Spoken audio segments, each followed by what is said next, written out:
We are still continuing with topic 3, business ethics, and in this video, we are going to look at what is key to building an ethical culture in an organization, the things that are considered important when building an ethical culture in an organization. The first one is practices such as setting a good example.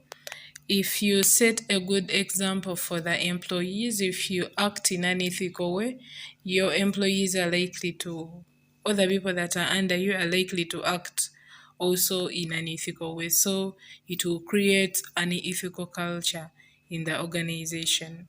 If you act in some way, they will also copy you. Yeah, you as a top manager and all that.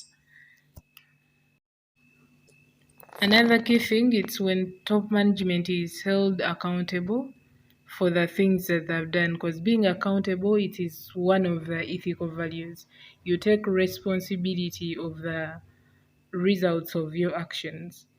Yeah, for example, if a worker gets injured at work, yeah, you have to be accountable and give treatment to that worker or anything else. So if top management is held accountable, it creates an ethical culture, because being accountable, it is being ethical.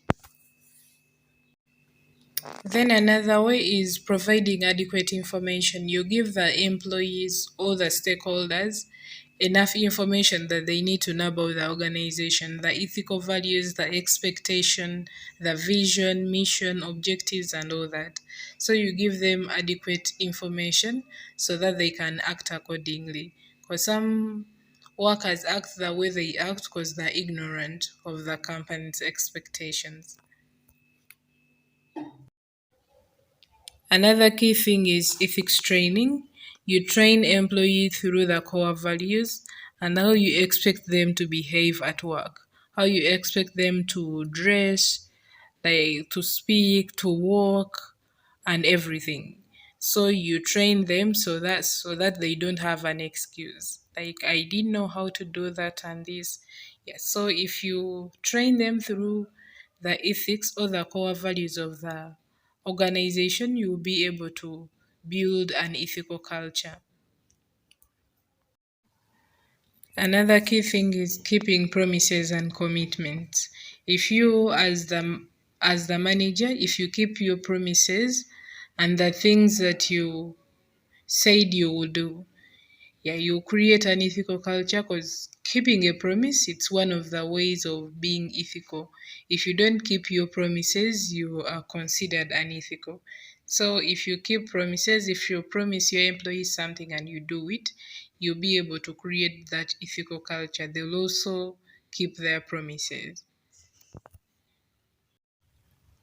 Another key thing is supporting others in adhering to ethics standards. So you support them so that they can be able to comply with the ethics standards, because some workers just try to adopt.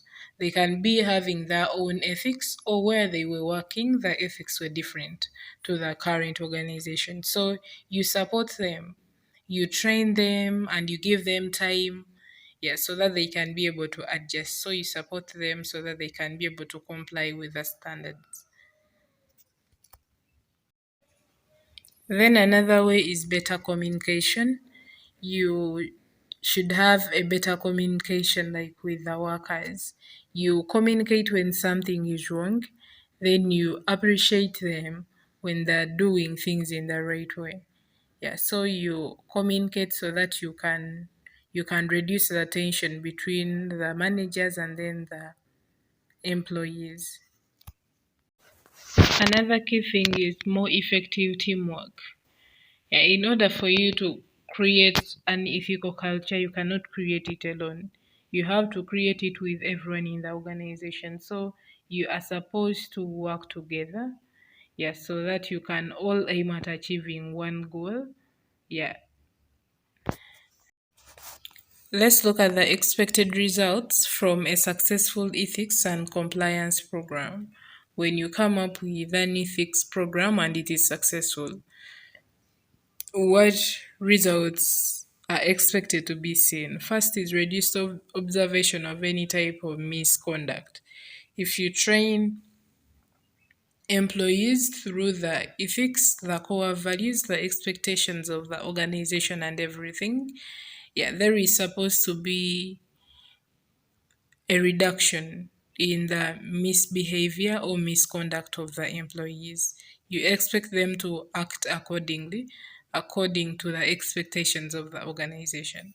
Then another expected result is increased reporting among those who observe misconduct. Like you expect to have cases whereby if any employee sees another employee behaving in a weird way, they are supposed to report.